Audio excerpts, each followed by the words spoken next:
Yo man, welcome back to another YouTube video. Sa video na to, I'm gonna give you the simplest rule when it comes to dating women. So when a woman makes seeing you easy, it is a clear signal that she really likes you. Kapag pinahirapan ka niya na makapag-set up ng in-person meet-up or dates, that's your clue na low yung attraction niya. Kung interesado at gusto ka ng babae, she will help you.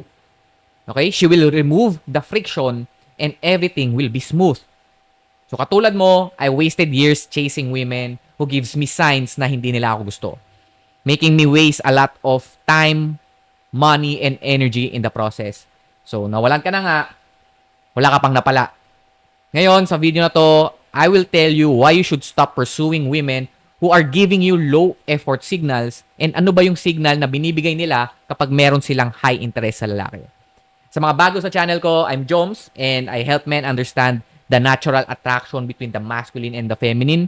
So before tayo mag-deep dive, gusto ko lang i-plug na meron akong on-demand video program called Attraction Inertia Triggers. Dito malalaman mo on how to naturally attract women by triggering their biological buttons using momentum-based attraction. So, kung palagi kang nababasted, nare-reject, nafe-friendzone, or natotorpe, check mo yung link sa description box. For sure, makakatulong sa'yo yan. And makakatulong ka din sa channel ko. O, di ba? May value exchange. Now, back to the video. I'm going to give you 3 undeniable insights na high yung attraction level niya based on how easy she make things for you.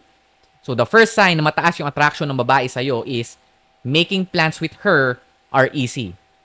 Akala natin, if she's busy or playing hard to get, nagpapakipot lang yung babae. So, ang nangyayari, we end up begging for a date or staying for too long sa pag-pursue sa kanya. The simple rule is this. If a girl has high interest and attraction in you, she will help you. Minsan siya pa yung mag-hint na gusto niyang lumabas kasama ka. If inaya mo siya lumabas, mag-hangout, mag-coffee, she will make the plans easy. She will volunteer times that work for her. Sasabihin niya kung kailan siya available. If hindi siya available sa gusto mong araw o oras na sinet mo, sasabihin niya or magsasuggest siya kung kailan siya free. Because she respects your time, because she values you.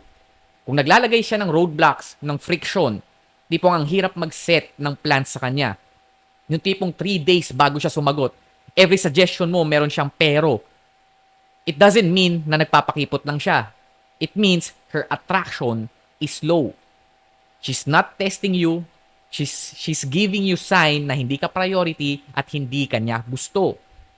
Why would you want to pursue someone who doesn't respect your leadership and effort?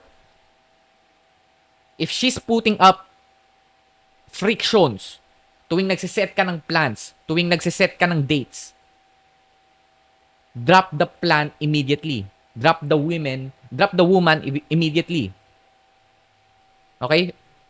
Kung type mo talaga yung girl and maybe talagang meron lang kumbaga bigyan din natin siya ng benefit of the doubt, give her one chance to plan the schedule. Kapag hindi siya nagsuggest ng free schedule niya, then start to walk away. Okay? Na tipong, kunwari, sinabi niya na hindi siya free.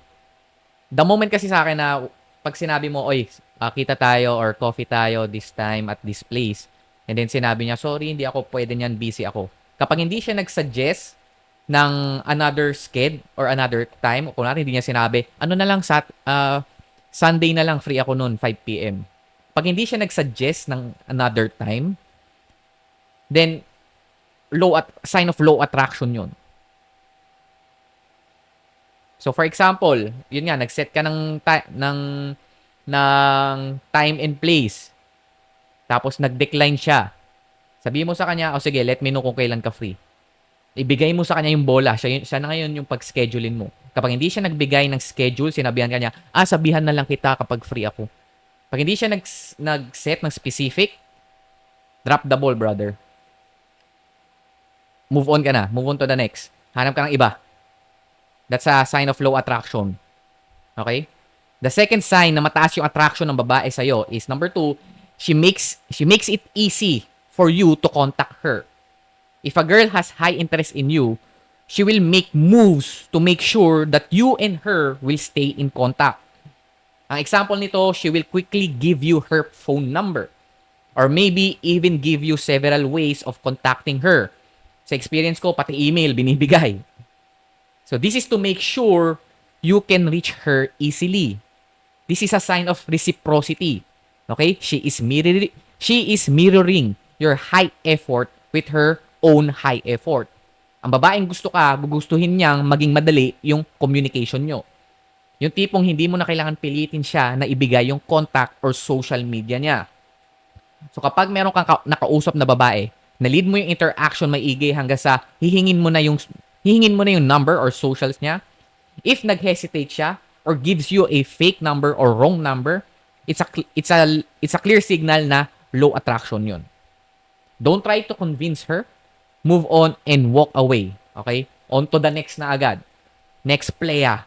Man. Next potential. Next candidate na agad. Alright? The third thing that signals high attraction is she gives you open doors. Okay, hindi ibig sabihin na pinagbubuksan kanya ng pinto. Okay, tayo gumagawa niyan. Ang ibig kong sabihin is when she make things easy, it's like she is showing you an open door. Okay? She wants you to walk through it. Pinapakita niya that you are welcome to lead her. Because your job as a man is to lead. Okay? Lead the conversation, lead the date, lead the interaction, lead the intention, lead the tone, set the tone. If she makes the access easy, that's her way of saying, I trust your leadership, come in. Okay? That's how you know she will open her heart and open her legs. So, bakit mo gugustuhin yung babaeng pahihirapan ka? Tapos ikaw naman to, gustong-gusto mo naghahabol parang aso. Ano yun? Para maiyabang mo na niligawan mo ng taon? Man, hindi mo dapat ika-proud yun. Hindi mo dapat ginagawang misyon yung babae. Isipin mo, pag napunta ka sa heaven, okay? At tinanong ka ni GOD, ano yung pinaka-proud na nagawa mo sa lupa? Tapos ang isasagot mo, niligawan ko po si Abigail ng 4 na taon. Tayo nang yan. You're focusing on the wrong mission.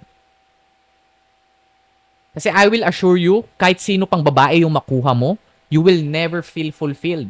Hindi purpose ng lalaki ang babae. Kasi ang babae, multiplier yan. They will just multiply your current life. Pwedeng for the better kung maayos na babae yung nakuha mo. Or for the worse, kung toxic na babae yung nakuha mo. Okay? So kung negative yung buhay mo ngayon, tapos nagdagdag ka pa ng babae, mamumultiply lang niya yung current na state ng buhay mo ngayon. So kahit gaano pa ka-positive yung babaeng makuha mo kung negative yung buhay mo ngayon, wala, madadamay mo lang siya. Mandadamay ka pa ng tao, mandadamay ka pa ng buhay. Pero kapag positive yung state ng buhay mo ngayon, you're improving yourself, you're doing things that will build up your future, your kingdom. Kapag nagpapasok ka ng positive na babae din, mas magmumultiply yun, mas mapapaganda niya. So kapag positive rin yung buhay mo ngayon, tapos nagpapasok ka ng negative na babae, kaya be careful kapag nakikipag-date kayo. Kaya it's really important to get to know the person, get to know the nature of the woman that you are dating before ka mag-commit talaga. If long-term na yung ano mo, long-term na talaga yung you're looking for a long-term queen. It's important to to know the nature of the woman, yung nature ng babae before ka makipag-commit. Kasi again, one wrong woman can destroy your kingdom. Lahat ng pinaghirapan mo kaya mawala yan sa maling babae. Okay? So choose the woman who values your time, energy, and money. Okay? Those are valuable resources as a man. We can build our kingdom, our future with that. Okay? And find a woman who respects your lead. Okay? When she respects your lead, ibig sabihin kaya niya mag-submit sa'yo, kaya niya mag-surrender sa'yo. Again, you are the king, you are the leader. Ikaw yung magpo-provide. That's your That's your job.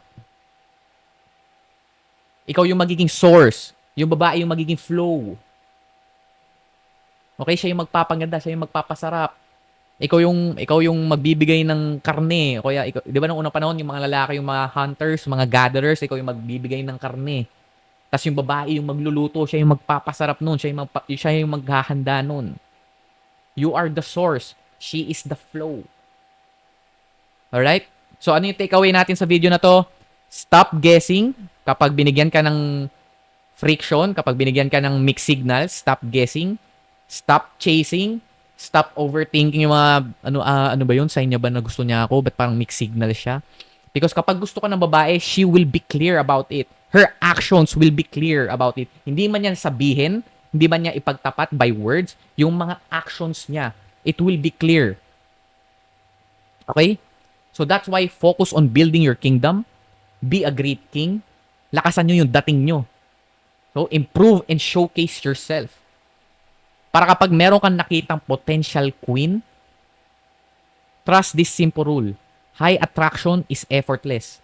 If it's hard, she's not the one. Practice walking away immediately from any woman who creates friction or roadblocks. Value your resource, your time, your energy, your money. Kasi again, those are valuable resource. Gamitin mo lang yon in order for you to set up sa dream life mo. Sa gusto mong lifestyle, sa gusto mong buhay. So, ano ang pinakamatinding reason na binigay sa'yo ng babae para lang hindi siya makipag-date sa'yo? Drop a comment below. So, ayun, for sure meron dyan yung mga kailangan ko kasi magpabunot. Meron pala akong ano sa dentist. Ayan.